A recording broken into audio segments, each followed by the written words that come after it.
नमस्कार, आपके साथ हूं मैं राजीव शर्मा। बेंगलुरु में आरएसएस के 2 दिवसीय व्याख्यानमाला के पहले दिन शनिवार को सरसंघ चालक डॉक्टर मोहन भागवत ने हिंदू शब्द की एक तरह से व्याख्या की।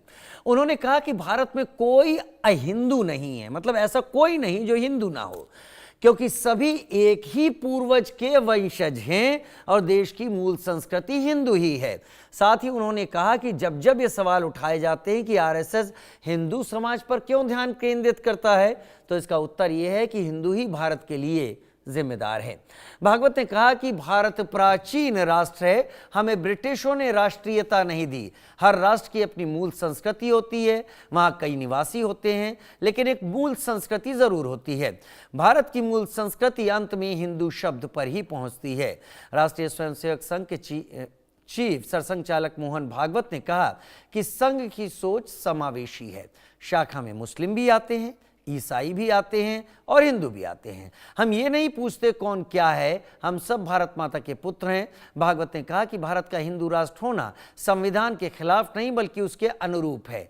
भारत का हिंदू राष्ट्र होना किसी बात के विरोध में नहीं है। संघ का लक्ष्य समाज को जोड़ना है, तोड़ना नहीं। उन्होंने कहा कि संघ हर गांव और हर वक्त तक पहुंचेगा। संघ का लक्ष्य हर गांव, हर जाति और हर वर्ग तक है। दुनिया में विविधता में देखती है, लेकिन हमारे लिए ये विविधता एकता की सजावट है। अब सवाल है, क्या संघ बदल रहा है? क्या संघ सभी को हिंदू कह रहा है? क्या हिंदू राष्ट्र की अवधारणा को हिंदू कहकर संघ आगे कर रहा है, या फिर संघ देश की मजबूती के लिए एकता पर जोर दे रहा है? एक रिपोर्ट। भागवत का अहिंदू संवाद, पूरा देश हिंदू समाज। भागवत का अहिंदू राग, तैयारी हिंदू राष्ट्र। सर्व समाज का मंच, बदल रहा है संघ। राष्ट्रीय स्वयंसेवक संघ प्रमुख मोहन भागवत ने एक बार फिर बड़ा बयान दिया है। कर्नाटक के बेंगलुरु में संघ के 2 दिवसीय व्याख्यानमाला के पहले दिन शनिवार को सरसंघ चालक डॉक्टर मोहन भागवत ने संबोधित किया। इस दौरान उन्होंने संघ को पूरे विश्व का सबसे अनोखा संगठन बताया। उन्होंने कहा कि आज संघ भारत समेत कई देशों में समाज सेवी कार्य कर रहा है। मोहन भागवत ने आगे कहा कि आरएसएस का लक्ष्य हिंदू समाज को सत्ता के लिए नहीं है, बल्कि राष्ट्र के गौरव के लिए संगठित करना है और हिंदू भारत के लिए जिम्मेदार हैं। उन्होंने कहा कि भारत में कोई अहिंदू नहीं है, क्योंकि सभी एक ही पूर्वजों के वंशज हैं और देश की मूल संस्कृति हिंदू है। यह पूछे जाने पर कि क्या मुसलमानों को संघ में आने की अनुमति है, संघ प्रमुख मोहन भागवत ने क्या कहा, पूरा बयान सुनिए। नो ब्राह्मण is allowed in Sangh, no other caste is allowed in Sangh, no Muslim is allowed, no Christian is allowed, no Shaiva, no Shakta, only Hindus allowed. So people with different denominations, Muslims, Christians, of any denomination, they can come to Sangha. Keep your separateness out. Your speciality is welcome. But when you come inside Shakha, you come as son of Bharat Mata, member of this Hindu society. So Muslims come to Shakha, Christians come to Shakha, as all other castes from the routinely Hindu society, routinely called Hindu society, they also come to Shakha. But we don't take their count, and we don't ask who they are. We are all sons of Bharat Mata. That is how Sangha works. Mohan Bhagwat ने संघ के पंजीकरण पर उठ रहे सवालों का भी जवाब दिया। भागवत ने कहा कि हमें 3 बार प्रतिबंधित किया गया, यानी सरकार ने हमें मान्यता दी थी। अगर हम होते ही नहीं तो वे किस पर प्रतिबंध लगाते। हर बार कोर्ट ने प्रतिबंध हटा दिया और संघ को एक कानूनी संगठन के रूप में मान्यता दे दी गई। संसद और अन्य जगहों पर कई सवाल उठाए गए। कानूनी तौर पर हम एक संगठन हैं, हम असंवैधानिक नहीं हैं, इसलिए पंजीकरण की कोई जरूरत नहीं है। वैसे तो हिंदू धर्म भी रजिस्टर्ड नहीं है। कार्यक्रम में सवाल जवाब के दौरान उन्होंने ये बयान दिया। भागवत ने कहा कि संघ की स्थापना 1925 में हुई थी, तो क्या ब्रिटिश सरकार के पास पंजीकरण कराया जाता? भागवत का बयान उस वक्त आया जब कांग्रेस अध्यक्ष मल्लिकार्जुन खड़गे ने कहा था कि संघ पर प्रतिबंध लगाया जाना चाहिए।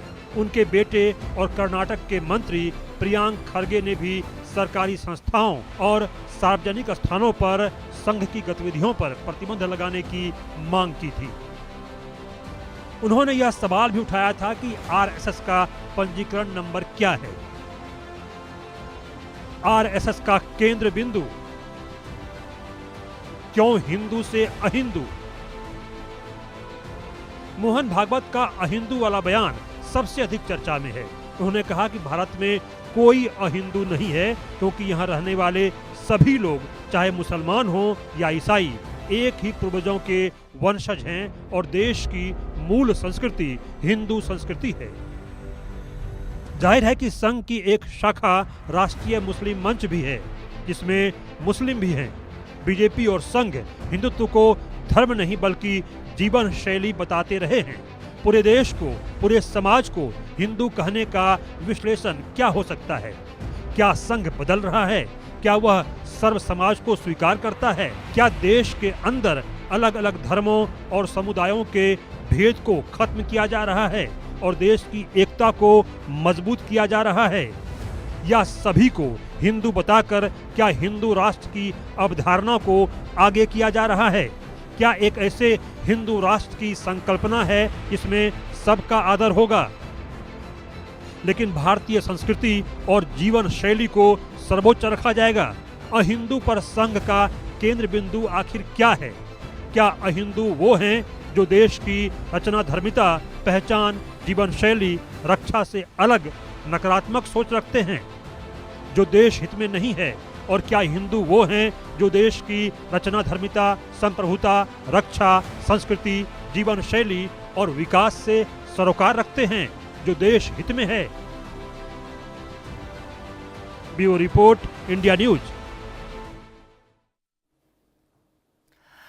राष्ट्रीय स्वयंसेवक से सरसंघचालक मोहन भागवत ने ऐसा क्यों कहा? मोहन भागवत के इससे पहले भी आए हुए कई बयान कई बार चर्चा का केंद्र रहे हैं और ये सवाल उठता रहा है कि क्या शताब्दी वर्ष में राष्ट्रीय स्वयंसेवक संघ अपना एक नया कलेवर सामने रखने की तैयारी में है या फिर खुद को सबके सामने एकदम खोल कर रखने के लिए तैयार है। राष्ट्रीय स्वयंसेवक संघ को हर कोई पढ़ सके, हर कोई जान सके, हर कोई समझ सके और चर्चाओं के केंद्र में, चाहे चर्चाएं पॉजिटिव हो या चर्चा का रुख नेगेटिव हो, राष्ट्रीय स्वयंसेवक संघ केंद्र में आ सके। मेरे साथ तीन खास मेहमान इस वक्त जुड़े हुए हैं।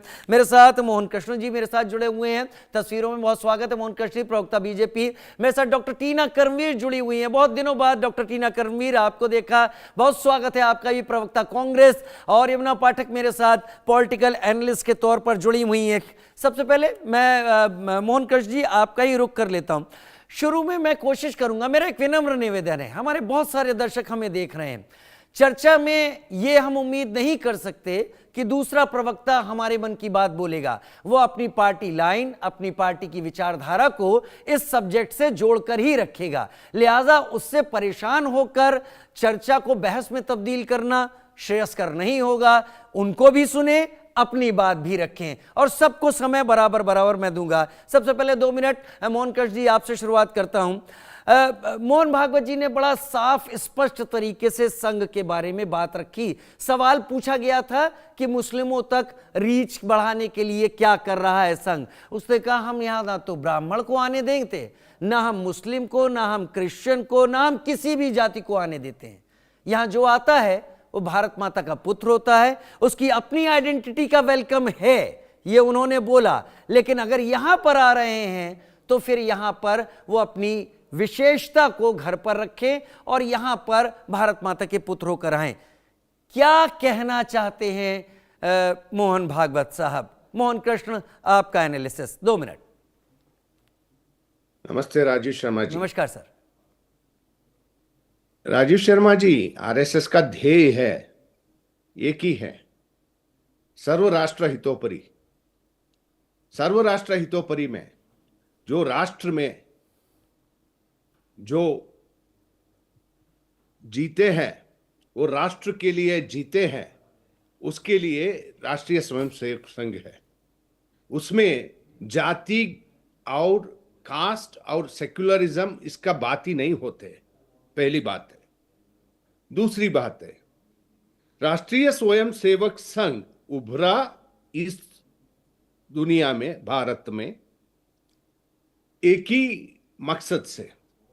वो मकसद था, ये राष्ट्र को, भारत माता को एक करने के लिए जुड़ा है। जो राष्ट्रीय स्वयंसेवक संघ के जो कार्यकर्ता है, आप स्वयंसेवक बोलते हैं, वो स्वयंसेवक जो है, स्वयंसेवक का मतलब भी बहुत विस्तार में होते हैं। वो स्वयं आते हैं, वो किसी का दबाव में नहीं, किसी का जिक्र पे नहीं। तीसरी बात, जो मोहन भागवत जी ने आज सरसंघ चालक जी ने कहा है, उसमें कोई गुंजाइश ही नहीं है। जो हम आरएसएस के शाखा में जाते हैं, जो शाखा में गया है, उसको ये समझ में आते हैं। आपको एक बात मैं आज इस चैनल के मुकाबले बोलना चाहता हूं। हमारा बहुत सारे नेता है, बहुत सारे नेता है, भाजपा का बात कर रहा हूं मैं, बहुत सारे नेता है। मुझे आज तक उन लोगों का जात का पता ही नहीं है, जात का ही पता नहीं है। मैं भारत माता का पूजन करता हूं, मैं भारत माता को मानता हूं, भारत माता एक करके मानता हूं। ये राष्ट्रीय स्वयंसेवक का एक ही ध्येय है। और अंत में एक चीज मैं बताना चाहता हूं, जो लोग आरएसएस को, राष्ट्रीय स्वयंसेवक को जी नकारते हैं, उन लोगों के लिए एक बात, एक सुझाव है, एक बार 2 बार शाखा में जाइए। सुबह होते हैं, शाम को होते हैं, ये जो प्रार्थना होते हैं, नमस्ते सदावत्सले, ये सभी ये प्रार्थना एक चीज होती है। प्रार्थना हर चीजों में होता है। और एक वेरी इंपॉर्टेंट इश्यू आपको बोलना चाहता हूं, डॉक्टर एन मोहन कृष्ण, मैं आता हूं क्योंकि अभी आपको समय दे चुका हूं और विस्तार पे जाएंगे और आपसे उस सब्जेक्ट पर जानने की कोशिश करेंगे। लेकिन डॉक्टर टीना कर्मवीर भी मेरे साथ कांग्रेस से इस वक्त जुड़ी हुई हैं स्पोक्स पर्सन के तौर पर। डॉक्टर टीना कर्मवीर, मेरा सवाल कहीं से भी दुविधात्मक नहीं होगा, मैं बड़ा स्पष्ट सवाल आपके सामने रखूंगा और आपको भी उतना ही समय दूंगा जितना एन मोहन कृष्णा जी को दिया। डॉक्टर मोहन भागवत कहना क्या चाहते हैं, उनका संदेश क्या है जब वो ये कहते हैं कि हमारी शाखा में आइए, लेकिन भारत माता के पुत्र होकर आइए, भारत के पुत्र होकर आइए? तो इससे मैं भी समर्थन करता हूं और मेरे ख्याल से सभी समर्थन करते होंगे कि हम भारत को रिप्रेजेंट करें, कहीं भी पहुंचे। लेकिन वो कहना क्या चाहते हैं, कांग्रेस किस तरीके से समझ रही है इसे, ये आपके समझ शुरू होता है। जी, मैं सबसे पहले तो ये जानना चाहती हूँ, मोहन भागवत जी उस समय कहाँ होते हैं जब दलितों को घोड़ी पर नहीं चढ़ने दिया जाता? और उस समय कहाँ होते हैं मोहन भागवत जी जब दलितों को जो कि लगातार देखेंगे कि पैर धुलवाकर उनका पानी पिलाया जाता है, दलितों के साथ अत्याचार होता है, तब ये मुंह क्यों नहीं खोलते? और मुसलमानों को जय श्री राम जबरन बुलाया जाता है, तब मोहन भागवत जी कहाँ होते हैं? तब वो कोई भी स्टेटमेंट क्यों नहीं देते हैं? तब तो नहीं बोलते हैं। आज ये कह रहे हैं कि भाई शाखा में आइए, तो हम इनको कह रहे हैं कि आइए दलितों के मोहल्ले में और आप उनका दर्द महसूस करिए। इसीलिए देखिए, बच्चालाल उन्मेष ने एक कविता लिखी है कि कौन जातो भाई, दलित हैं साहब, नहीं मतलब किस में आते हो? आपकी गाली में आते हैं, गंदी नाली में आते हैं और अलग की हुई थाली में आते हैं साहब। और मुझे लगा हिंदू में आते हो। आता हूं ना साहब आपके चुनाव में, जब भी चुनाव होते हैं ना, तो इनके अंदर से वो भारत माता जाग जाती है, राष्ट्रवाद जाग जाता है, इन दलितों के प्रति मोह जाग जाता है। हरिओम वाल्मीकि को भूल गए क्या? हाथरस की जो बेटी थी वो क्या किसी की बेटी नहीं थी? वो भारत माता भारत की बेटी थी या नहीं थी? ये सवाल है। और ये बहुत सारे ऐसे सवाल है जो बार बार मोहन भागवत जी से पूछेंगे। साहब आपकी तो संस्था रजिस्टर ही नहीं है, आप बताइए ना, इतना केशव कुंज जैसा बड़ा जो ये 7 स्टार जैसा आपने ऑफिस खोल दिया, ये चंदा कहाँ से आया? आप ही कहते हैं ना कि हम लोगों को गुरु पूर्णिमा पर चंदा मिलता है, तो दीजिए ना, आप दीजिए ना, ITR इनकम टैक्स दीजिए, भरिए, बताइए कितना दिया है आपको, बताना चाहिए, देश जानना चाहता है। आप तो कहते हैं कि हमारा सबसे बड़ा संगठन है, तो सबसे बड़े संगठन में जितने लोग हैं उनकी उनकी सूची दीजिए कि कितने संगठन में, किस आपके जो संगठन है सांस्कृतिक, जो ये कहते तथाकथित सांस्कृतिक संगठन है, तो कितने लोग जुड़े हुए हैं, वो डिटेल दीजिए ना, कितना चंदा मिलता है वो भी दीजिए। और लगातार ये कहते हैं, मुझे तो एक सवाल ये भी बड़ी पूछना है कि साहब को ऐसा कौन सा पद मिला हुआ है जो 30 गाड़ियां काफिला चलता है इनके पीछे, फायर ट्रक अलग से चल रहा है, इनको Z+ सिक्योरिटी मिली हुई है, क्या कोई चुनाव लड़ा है इन्होंने? नहीं। कोई प्रतिनिधित्व नहीं, कोई धमकी मिली हुई है? नहीं। फिर इनको इतनी सिक्योरिटी क्यों मिली हुई है? किसका पैसा है ये? टैक्स पेयर का पैसा है, ये हम और आप लोगों का पैसा है। जो अगर मोहन भागवत जी अगर किसी ऐसे पद पे होते तो हम स्वीकार करते कि देश के प्रधानमंत्री हैं, राष्ट्रपति हैं, लेकिन वो तो किसी पद पे ही नहीं है ना, वो तो जी कहते हैं मैं तो किसी पद ठीक पर है, ही नहीं हूँ। ठीक है, तो फिर ठीक वो है, किस भूमिका में रह रहे हैं और किस ठीक, भूमिका में स्टेटमेंट देते हैं ठीक है डॉक्टर कि ये टीना, अहिंदू होंगे, डॉक्टर मुस्लिम ऐसे होंगे, डॉक्टर ये टीना, होंगे, डॉक्टर टीना, को इतना इतना ज्यादा वो क्यों समझा डॉक्टर जाता टीना, है? अभी जी। अभी समय है, मैंने आपको भी बराबर समय दिया है जितना एन मोहन कृष्णा जी को दिया था। मैं हमारे साथ यमुना पाठक भी पॉलिटिकल एनालिस्ट के तौर पर इस वक्त जुड़ी हुई हैं। दो महिलाएं हैं, बहुत अच्छा है, चर्चा बहुत अच्छी होगी। आपने भी अपना पॉइंट यहां पर रखा। यमुना जी, मेरा सवाल आपसे भी वही, मैं इस सवाल में कोई हेर फेर नहीं करने वाला। अगर डॉक्टर मोहन भागवत आज के दिन संबोधन में ये बात कहते हैं कि सवाल भी मैं रख देता हूं क्योंकि मैंने सवाल भी सुना है कि मुस्लिमों को जोड़ने के लिए संघ क्या कर रहा है, तो उन्होंने कहा कि हमारे यहाँ ना तो मुस्लिम का स्वागत है, ना क्रिश्चियन का, ना हमारे यहाँ दलित का स्वागत है, ना हमारे यहाँ ब्राह्मण का स्वागत है, हमारे यहाँ किसी भी जाति के तौर पर स्वागत नहीं है।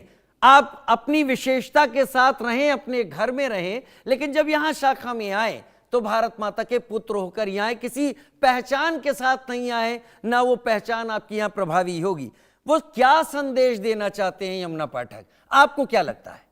जी, पैनलिस्ट सबको मेरे नमस्कार, आपको भी अनम्यूट नमस्कार। कर लें आप अपने को।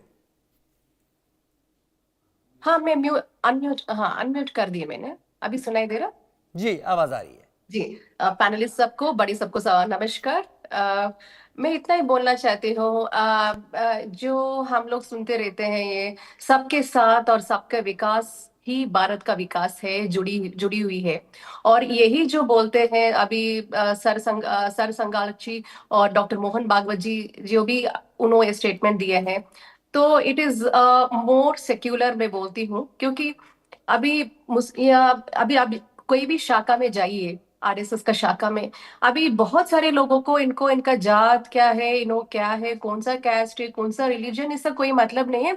इतना तक मैं जानती हूँ, बहुत सारे मुसलमान को भी मैं पहचानती हूँ, अपने बहुत करीब से मैं पहचानती हूँ, जो RSS से मिलके काम करने वाले मुस्लिम ब्रदर्स बहुत सारे हैं, जुड़े हुए हैं।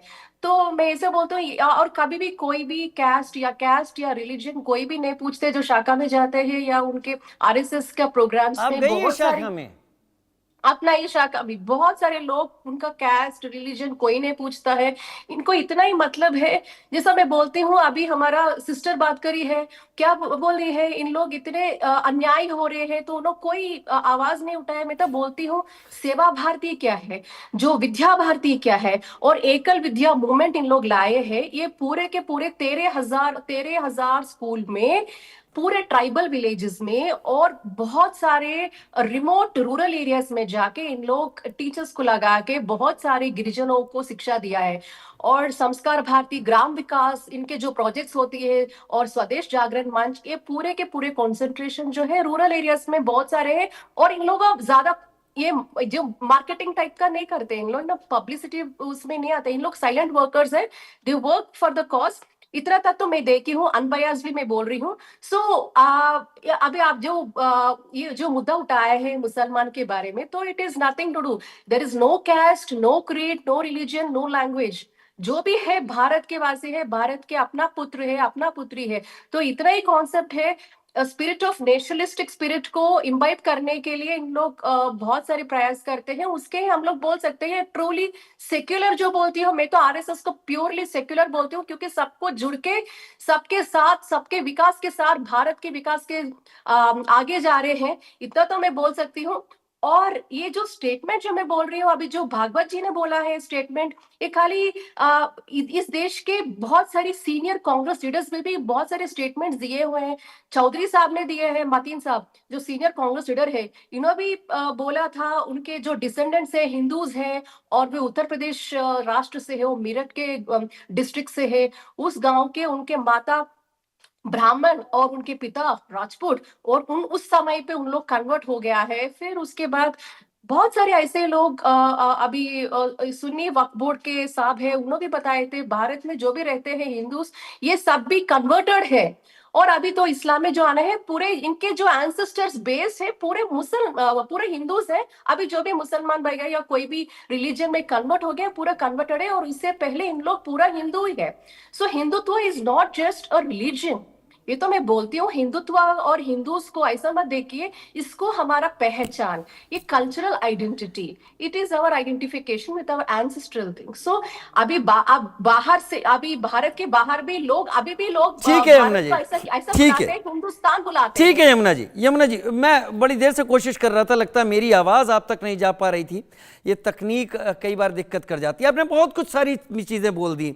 मैं 10 सेकंड आपसे बस इतना लेना चाहता हूँ, और बस 10 सेकंड में, क्या आप कभी शाखा गई हैं? जी गई हैं आप शाखा? जी। और वहां क्या आपने देखा है? और उधर तो जो it will start with the local, जो they sing in the local language. There is a thing which अभी हमारा ब्रदर भी बोले थे, तो they do that. I went once or twice. I felt very good, and there is ठीक है, there is ठीक so है, much of चलिए, discipline. ठीक There is है। so much of nationalistic spirit. I मुझे have अच्छा लगा, observed मुझे that. अच्छा लगा, And I मुझे have अच्छा लगा। participated in- जिस सब्जेक्ट पर आप बात कर रही हैं, आपने उस सब्जेक्ट को जाकर जिया भी है, तभी आप वो देख पा रही हैं। एंड मोहन कृष्ण सर, मैं आपसे ही शुरुआत अब एक बार फिर से कर लेता हूं, और अब चर्चा मैं ओपन टू ऑल रखूंगा। अगर कहीं किसी को लगे कि कोई तर्क सही नहीं बैठ रहा है, तो बड़े आदर के साथ पैनलिस्ट को वहां पर रोककर अपनी बात रख दें, लेकिन उसे बहस में तब्दील ना करें। एंड मोहन कृष्ण, जो कई बातें आती हैं डॉक्टर मोहन भागवत की तरफ से या सरसंघ चालक की पोजीशन पे जो भी हो, मैं भी केशव कुंज जा चुका हूं, और इसलिए नहीं कि वहाँ किसी कार्यक्रम में हम लोग संवाददाता के तौर पर, कई बार कार्यक्रम होते हैं तो हम लोग भी बुलाए जाते हैं, वहाँ देखते हैं, और मैंने इस चीज़ को महसूस किया कि मुझे वहाँ पर मौजूद लोगों ने मेरे नाम के आगे जी लगाकर ही संबोधित किया, जब तक हम थे या हमारे सहभागी चैनल्स के बाकी पत्रकार थे। ये जो चीज़ें चल रही हैं आरएसएस के अंदर, क्या ये अब तक आरएसएस या आरएसएस के बाकी आनुषंगिक संगठन समाज तक पहुंचा नहीं पाए, जो आज डॉक्टर मोहन भागवत को आगे निकलकर शताब्दी वर्ष में एक एक करके एड्रेस करनी पड़ रही हैं, या फिर इसके पीछे आप कोई अलग सोच देखते हैं? एन मोहन कृष्ण। राजीव शर्मा जी, संघ जब उभरा, एक ही मकसद था कि सबका one nation, one cast, one culture. आज भी वही है। दूसरी बात आपने जो पूछ रहे, आज मोहन भागवत जी पहुंच रहे सबको नहीं, हम हर रोज करते हैं। संघ का शाखा में जो सिखाते हैं वो खेल जो है ग्रामीण खेल होते हैं जी। जो बात जो होते हैं तो ग्रामीण होते हैं, तो लोकल होते हैं। जो बात होते हैं राष्ट्र का हित में होते हैं। ये तीन चीज है। दूसरी बात, आपने एक चीज पूछा, तो आज आरएसएस को रीच करने का जरूरत नहीं है। आरएसएस, राष्ट्रीय स्वयंसेवक संघ, एक ऐसा एक ऑर्गेनाइजेशन है, उसमें शामिल होने के लिए ना आपको अर्जी डालना पड़ेगा, ना आपको कास्ट बताना पड़ेगा। आपको एक चीज पूछता हूं, आप बुरा नहीं मानना ये बात से, मेरा बात से। आपने केशव कुंज गया संवादन के लिए, आपको जी करके बुलाया, जी आपको कोई आपका कास्ट, आप कहां से आया, क्या कर रहे हैं करके पूछा क्या? नहीं आपका कास्ट के बारे में पूछा क्या? नहीं क्या मेरा कांग्रेस का वक्ता बोल रहा था, दलितों को पिछड़े बना के इस आ रहा हूं डॉक्टर टीना, आपके पास ही आ रहा हूं, जरा इनको थोड़ा सा समय, हाँ 1 मिनट। हाँ, दलितों को पिछड़े छोड़ के उसको बाबा साहब अंबेडकर का संविधान के हिसाब से जो सरकार चल रहा है, भाजपा का सरकार नहीं, सरकार चल रहे बोल रहा हूं, वो संविधान के ऊपर जो बाबा साहेब अंबेडकर ने बनाया। बाबा साहेब अंबेडकर कौन था? दलित था। उसको कौन हराया? कांग्रेस ने हराया, तो आरएसएस ने नहीं हराया, राजीव जी, बीजेपी अब ने मुझे नहीं। समय मिल सकता जी है? जी बोलें, ठीक है, आप मैंने कहा है, मैंने अलाउ किया हुआ है कि हाँ, तर्क सहित मोहन इंटरप्ट भाग- करें। जी हाँ, मोहन भागवत जी ने खुद कहा है, अपने मुख से कहा है, ये मेरे शब्द नहीं है, कि हमें आजादी 1947 में नहीं मिली, 2024 से मिली है। तो वो संविधान को कम मानते हैं, ये बताइए ना। वो बाबा साहब को कम मानते हैं, वो नेहरू जी को कम मानते हैं, वो तो किसी को नहीं मान रहे। वो तो कह रहे 2024 में स्वतंत्रता मिली है। अभी मैडम बोल रही है कि आरएसएस सेकुलर है। अरे मैडम, आपको नहीं पता दत्तात्रेय ओसबोले जी क्या कह रहे हैं? आपके संघ के ही महासचिव है, वो कह रहे हैं कि सेकुलर शब्द हट जाना चाहिए, समाजवादी और सेकुलर शब्द संविधान से हट जाना चाहिए। ये आप लोगों की मंशा है, और आप कह रही है कि मैं संघ ही मैं बीच में बोल सेकुलर सकता हूँ? डॉक्टर मैं बीच में बोल सकता हूँ? मैं बीच में बोल सकता हूँ? जी बोल सकते मैं हैं, बीच में बोल सकता हूँ? हाँ बोल सकते हैं आप मनमोहन कृष्ण। लोग हैं, इनके विचार कितने लोग मैं हैं? एक चीज अरे, पूछना चाहता एक हूँ। शब्द जी। में रहिए, तो ये बाबा झूठ साहब बोलिए। अम्बेडकर को हराया, तब दलितों का बात नहीं आया, तब दलितों का बात नहीं आया, जब सेकुलर का बात नहीं आया, तो संविधान को जो बनाया नेहरू जी बनाया नहीं। रामलीला It मैदान was में a किसके पुतले constitution जलाए थे committee. आपने? बताइए It has ना, आपके been पास done. है कोई फैक्ट तो It has been इधर उधर done. की बात मत करिए। It is not Ramlila one मैदान class में or एक चीज one बोल year, रही one हूँ, person. जब इतना सारे अर्थक्वेक It is या not हुआ के Congress. सुनामी हुआ है, महात्मा गांधी ने कह दिया था, महात्मा गांधी जात ने कहा पात था। नहीं देखा है ना आरएसएस। अच्छा एक minute, with respect to all of you, with respect to all of you, with respect to all of you, मैं पूरा आदर करता हूं, मेरा डॉक्टर टीना कर्मवीर, आप बोल रही हैं, मेरा पूरा आदर है। डॉक्टर टीना कर्मवीर, आपसे एक सवाल पूछ लेता हूं। अभी बाबा साहब अंबेडकर का जिक्र हो रहा था, मैं इसमें कोई पार्टी नहीं हूं, मैं अपना सीमाएं जानता हूं, मैं माध्यम हूं। क्या बाबा साहब अंबेडकर ने जब संविधान को समिति के साथ सामने रखा, तब सेक्युलर वर्ड था हमारे संविधान में? नहीं था। नहीं, तो अब आप मुझे दोगलापन देखिए ना। नहीं, मैं उसमें जा ही नहीं रहा। आप कह रही हैं कि सेकुलर शब्द को हटाकर बहुत बड़ा एक आरोप हो जाएगा। बात का जवाब दे रही हूँ। अगर बाबा साहब अंबेडकर और सुनिए तो, अगर बाबा साहब अंबेडकर और संविधान समिति इतनी सक्षम थी कि उसने देश के लिए एक रास्ता प्रशस्त कर दिया, तो उन्होंने क्यों नहीं सेकुलर शब्द को तब डालने के बारे में सोचा? क्या इस पर किसी ने गौर किया? अच्छा, तो जो मैडम कह रही थी उस बात से आप सहमत हैं? नहीं, मैं मेरे दिल में सवाल आया इसलिए पूछ रहा हूं। आप देखिए, यही दोगलापन है, मैं इसी की चर्चा कर रही हूँ आपके सामने। आपने कहा बीच में मत बोलिए, मैं तो बीच में नहीं बोली। सच्चाई ये, इनको अगर सच्चाई से इनका आईना, इनको एक शीशा दिखा दिया जाए, ऐसे तिलमिलाते हैं। सच्चाई ये है कि लगातार आरएसएस बाबा साहब का विरोध करती आई, उनके पुतले जलाती आई। किस तरीके से लगातार इस्तीफा बाबा साहब ने कब दिया? जब ये हिंदू बिल लेकर आए। किस तरीके से इन लोगों ने लगातार प्रोटेस्ट किया, आंदोलन किया। तो ये बोलेंगे आज बाबा साहब के लिए, ये फूल माले चढ़ाएंगे। ठीक है, टाइम दीजिए। एन मोहन कृष्णा, टाइम दे दीजिए थोड़ा सा। एन मोहन कृष्णा को नहीं मानते, 52 साल से क्यों तिरंगा नहीं फहराया? बताइए, नागपुर में एन मोहन कृष्णा रिप्लाई कीजिए। क्यों नहीं फहराया? एन मोहन कृष्णा, राष्ट्रभक्ति जाग रही है। टीना जी, थोड़ा दौर से सुनिए, ऐसे अफवाह नहीं फैला ली है प्लीज। आरएसएस का कोई कम्युनल इश्यूज पे नहीं जाते, आरएसएस का कोई कम्युनल इश्यूज पे नहीं जाते, वो राष्ट्र जोड़ने के लिए, राष्ट्र जोड़ने के लिए नहीं है। तो मुस्लिम का बात आते हैं, जब मुस्लिम का बात आते हैं, जब अम्बेडकर का बात आते हैं, नहीं टीना जी, सुनने को काबिल करिए।